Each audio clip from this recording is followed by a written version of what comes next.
Solicito, vereadores e vereadoras, que registrem seus votos. Como vota Gladys Frisso?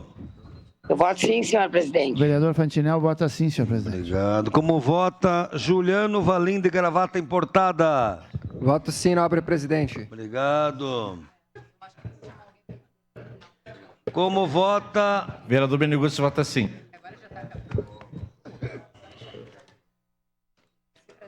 Rose Frigeri? Zap Zap. É a assessoria aqui, não é o Zap Zap. Voto sim. Obrigado. A vereadora Tati. Confirmou? Confirmou. Tá. Adriano Bressan.